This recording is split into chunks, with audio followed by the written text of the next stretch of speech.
요한복음 17장은 예수님의 기도로 이루어져 있습니다. 예수님이 하신 기도 가운데 가장 긴 기도가 바로 요한복음 17장에 담겨져 있는 기도입니다. 여러분은 어떤 내용으로 기도하시나요? 여러분은 어떻게 기도 생활을 해가고 계십니까? 우리가 주님의 기도를 이렇게 볼 수 있다는 것은 큰 축복입니다.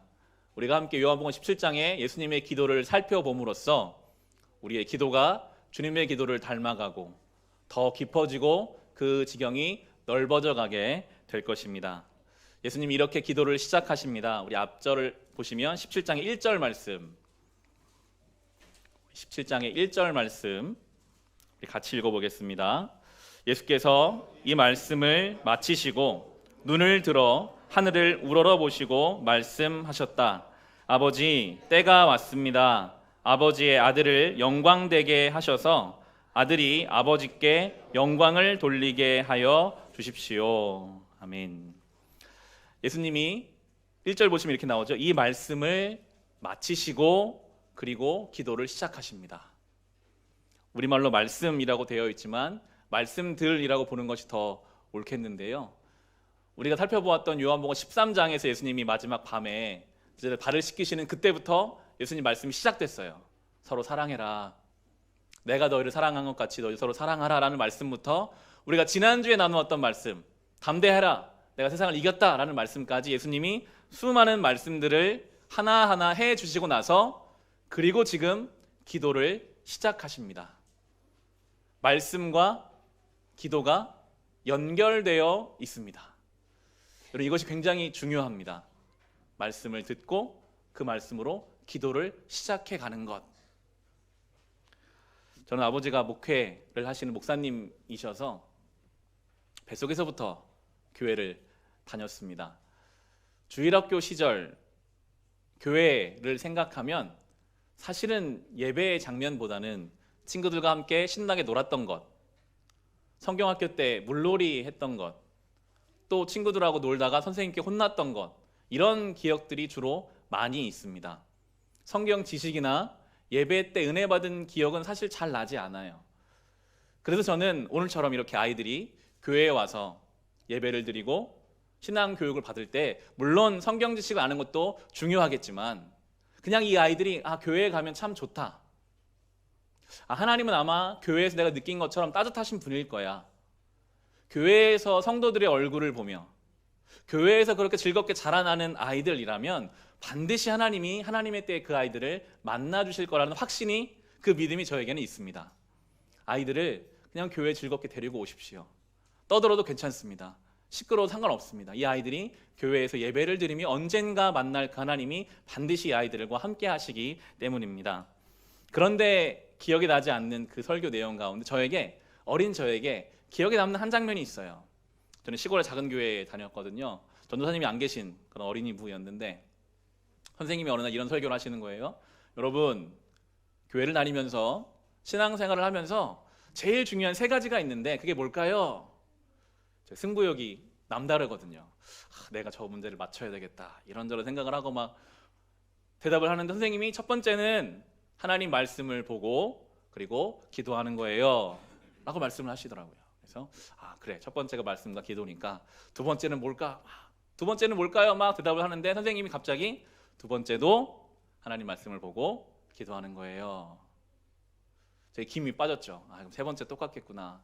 세 번째도 하나님 말씀 보고 기도하는 거예요 라고 이야기를 하셨어요. 어린 제 마음에 그걸 선생님이 그렇게 말하는 것이 마음에 들지 않아서였는지 모르겠지만 기억에 남더라고요.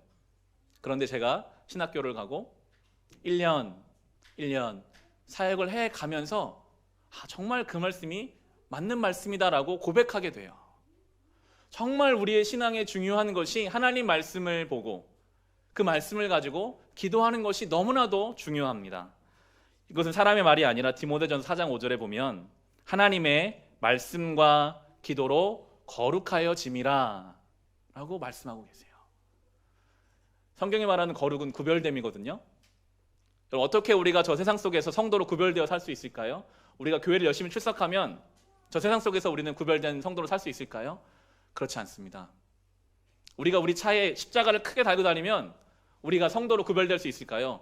결코 그렇지 않습니다. 성경은요, 오직 말씀과 기도로 성도는 세상에서 구별된 삶을 산다라고 우리에게 가르쳐 주고 계십니다. 순서가 중요해요. 예수님이 말씀을 마치시고 기도하셨잖아요. 우리도 그래야 합니다. 말씀이 우리 안에 들어와 있는 상태에서 기도해야 합니다. 그러면요, 말씀이 기도하는 중에 내 안에 더 깊게 새겨지고 성령의 조명 속에서 말씀이 이해가 되고 기도에도 힘이 생기는데요, 순서를 바꿔보려고 하면, 내가 말씀 없이 기도하려고 하면 내가 원하는 기도만 막 하게 됩니다. 내가 바라는 바를 하나님께 얻어내려고 하고 하나님이 원하시는 기도의 방향을 잡지 못하고 내가 원하는 대로 막 기도하게 되기 때문에 우리는 순서가 중요합니다. 말씀이 우리 안에 들어와 자리를 잡고 그 말씀 붙잡고 기도하는 일이 필요합니다. 금요일마다 지금 신앙훈련을 해가고 있는데요, 지난 금요일 주제가 바로 기도였습니다. 내용이 참 좋아서 잠깐 소개하려고 합니다. 신앙훈련은 나들목교회 목회하시는 김영국 목사님이 쓰신 풍성한 삶의 기초라는 책을 같이 가지고 나아가고 있는데, 제가 좀 내용을 읽어볼게요. 기도에 관한 내용입니다. 아침에 성경을 읽다가 본문에서 하나님이 어떤 분이신지를 발견했다면 그것을 아주 짧은 문구로 요약하십시오. 예를 들어, 인자하신 하나님, 나를 다스리시는 하나님, 용서하기 원하시는 하나님 등이 있습니다. 우리가 성경을 읽을 때 하나님 모습이 나타나는데 그렇게 발견한 하나님의 성품을 하루 종일 품고 지내십시오. 사실 자신이 발견한 하나님을 하루 종일 부르는 이 기도 방법은 역사가 아주 깁니다. 옛날 수도사들은 긍휼을 베푸시는 하나님이라는 구절을 가지고도 몇 달 동안을 기도했습니다. 긍휼을 베푸시는 하나님, 긍휼을 베푸시는 하나님, 이렇게 하나님을 기억하고 그분을 부르는 것입니다. 아주 좋은 기도의 훈련이 될 것입니다. 긍휼을 베푸신 하나님을 가지고 어떻게 몇 달을 기도할 수 있을까요? 늘 품고 지내면요, 어떤 사람을 만났는데 이 사람이 날 너무 힘들게 해요. 그때 기도할 수 있어요. 긍휼을 베푸시는 하나님, 내 안에 사랑 없음을 불쌍히 여겨주십시오. 그 사람을 위해 기도할 수 있어요. 주님, 저 사람이 저렇게밖에 말할 수 없는 그 삶을 살아온 사람입니다. 저 사람에게 긍휼을 베풀어 주십시오 라고 기도하게 되겠죠. 자녀들을 위해 기도할 때도 주님, 우리 자녀들에게 긍휼을 베풀어 주십시오 라고 기도할 것이고요.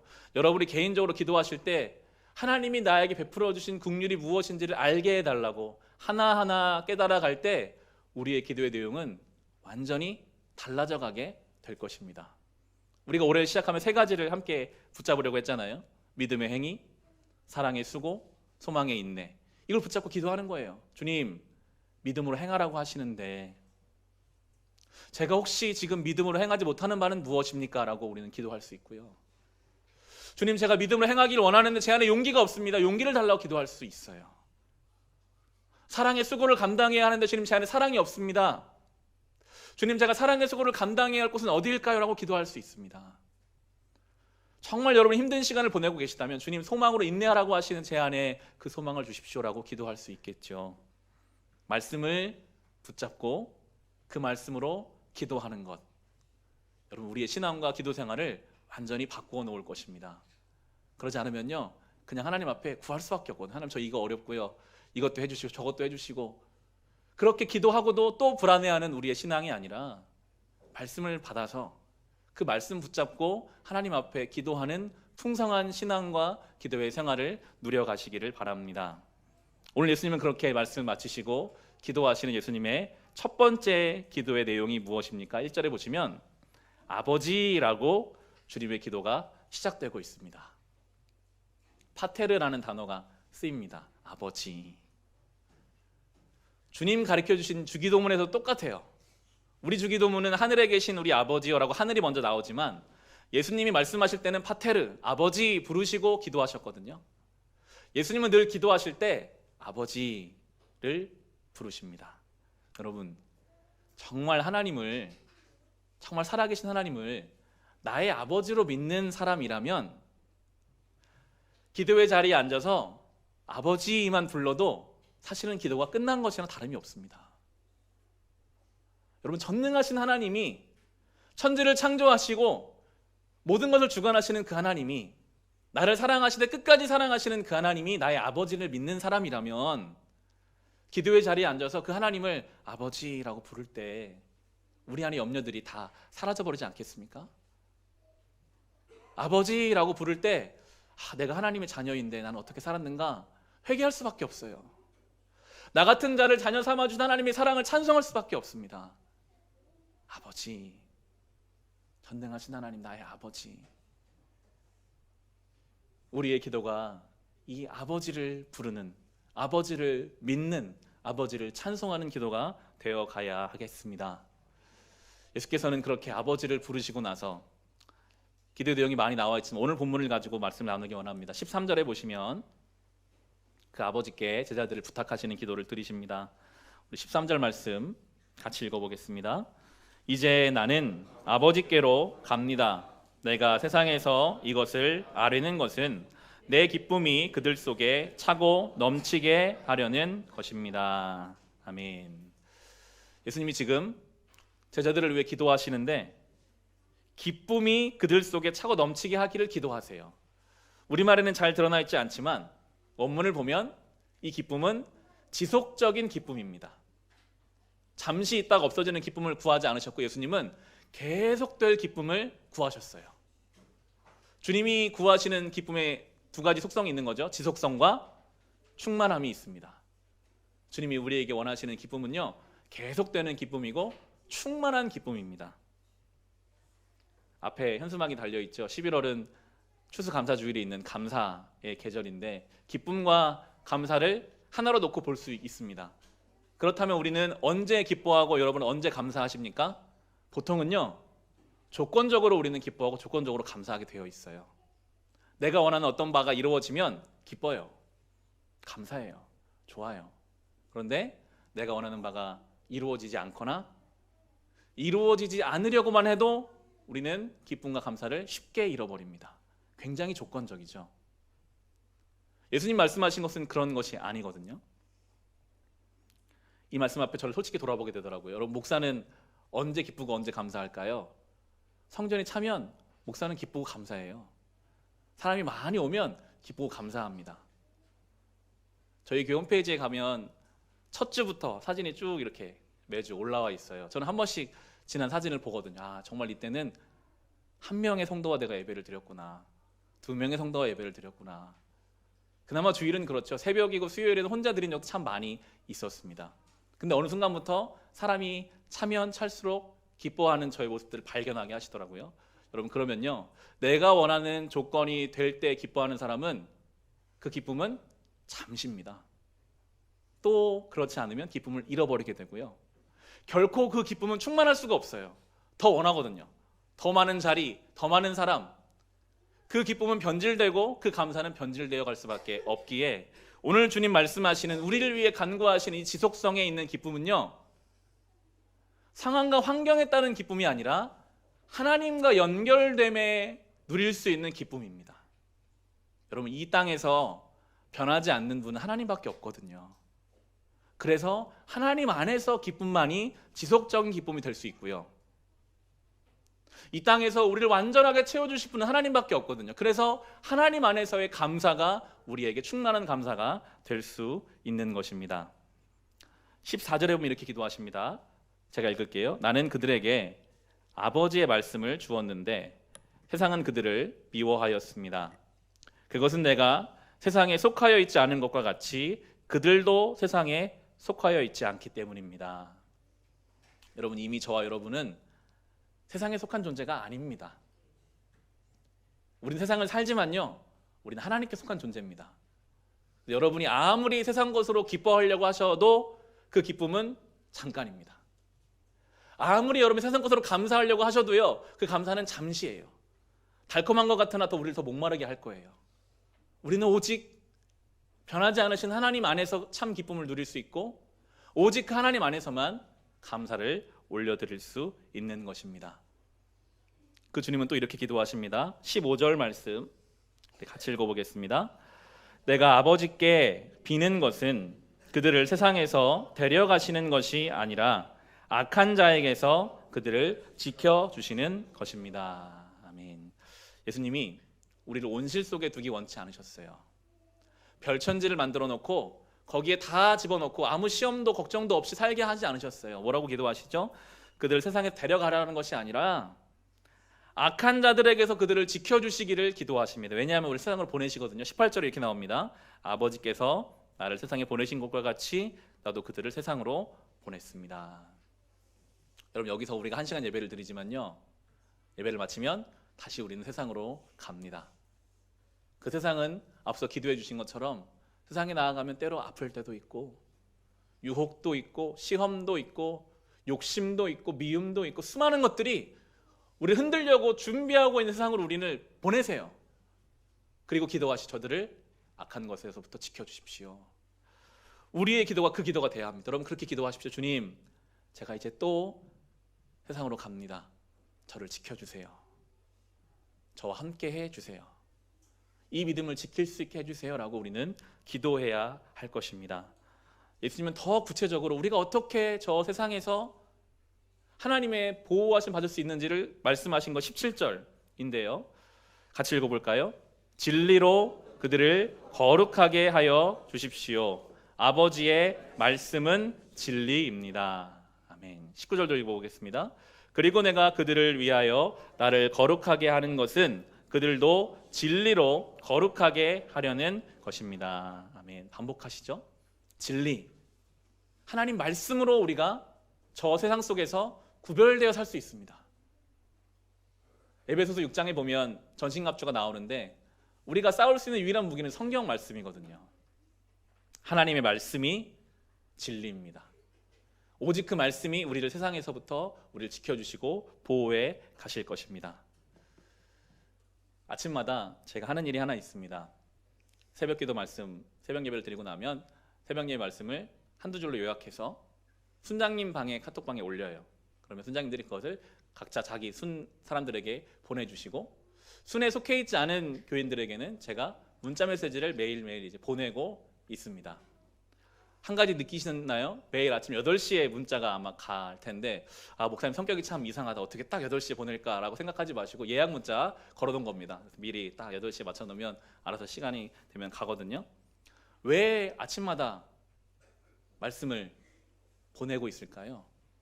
하나님 말씀이 우리를 저 세상에서 지켜주시는 진리이고 유일한 길이거든요. 말씀이 없으면요, 우리는 저 세상 속에서 우리를 지키며 살아갈 수가 없어요. 금요일마다 신앙훈련 하는데 한 달 동안 예레미야를 이제 마치고 지난 금요일 나누었어요. 그런 고백을 하시더라고요. 어떤 분이 내가 예레미야를 이렇게 처음부터 끝까지 집중해서 읽은 것은 처음인 것 같고 참 의미가 있었고 받은 말씀에 나를 향한 말씀이라고 느껴졌다라는 고백이 있고요. 그 고백이 나오기 위해서는 제가 참 감동을 좀 받았는데요. 성경을 그날 분량을 한 번 읽고 이해가 안 되면 또 한 번 읽고 또 한 번 읽으며 그 안의 말씀을 찾아간다는 사람이 있고 설교 말씀을 한 번 듣고 또 2번 듣고 3번 들으며 그 가운데 주시는 말씀들이 내 안에 있었다라고 고백을 하시더라고요. 말씀으로 살아보기 위해서 애쓰고 노력하는 가운데 하나님이 우리를 진리로 이끌어 가십니다. 저는 늘 교회에 대한 고민이 많거든요. 어떻게 교회가 앞으로 가야 할까? 교회 방향 어떻게 돼야 할까? 결국은 이 말씀으로 살아가야 되는 것 같아요. 말씀으로. 그런 교회가 되기를 기도하고 있습니다. 이제 순이 더 조직되어 갈 텐데 그때 순이 하는 역할이 바로 서로 말씀을 날마다 묵상하고 말씀을 나누고 말씀으로 그 은혜를 서로 간에 고백하며 그렇게 세워져 가는 것, 그러한 교회, 그러한 신앙이 되기를 간절히 소망합니다. 그러할 때 주님이 말씀으로 우리를 지켜주실 것이고 상황과 환경에 따라 변하는 감사와 기쁨이 아니라 영원하신 하나님께 연결되어 우리 안에 변치 않는 기쁨과 감사가 넘쳐나게 될 것입니다.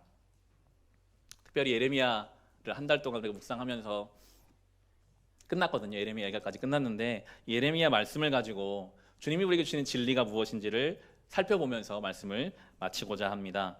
우리 예레미야 얘가 3장을 한번 보겠습니다. 구약성경 1174페이지에 있습니다. 구약성경 1174페이지. 예레미야 내용 전체를 요약해 주는 말씀이고요. 더 나아가서는 예언서의 내용을 잘 설명해 주는 것이 예레미야가 3장의 말씀입니다. 여러분 꼭 시간을 내셔서 이 3장 말씀을 좀 묵상해 보시고 우리는 일부를 볼 텐데, 예레미야 말씀은요 우리에게 다른 하나님을 좀 소개해 줍니다. 우리는 하나님을 생각하면 우리를 세우시는 하나님, 보호하시는 하나님, 지켜주시는 하나님을 생각하죠. 물론 하나님은 그런 분이십니다. 그런데 예레미야에서 하나님은 무너뜨리시는 하나님이세요. 망하게 하시는 하나님이세요. 때로는 우리를 흔드시는 하나님이세요. 왜냐하면 그래야 살거든요. 때로는 망해야 살 때가 있습니다. 무너져야 살 때가 있습니다. 예레미야는 지금 그러한 내용, 여러분 하나님이 마음 먹고 흔드시면 얼마나 그 인생이 고통스러울까요? 그런 고백하거든요. 18절부터 20절 보시면 우리 같이 한번 읽어보겠습니다. 나오느니 탄식뿐이다. 이제 내게서는 찬란함도 사라지고 주님께 두었던 마지막 희망까지 사라졌다. 내가 겪은 그 고통, 쓴 쑥과 쓸개즙 같은 그 고난을 잊지 못한다. 잠시도 잊을 수 없으므로 울적한 마음을 가눌 길이 없다. 하나님을 알고 경험한 사람이 이런 고백을 지금 하고 있습니다. 너무나 힘들다. 마음이 우울하다. 여러분은 가을을 타시나요? 왜 사람이 가을 탄다 할까요? 낙엽이 떨어지는 걸 보면 자기 인생이 져간다는 것을 본능적으로 깨닫거든요.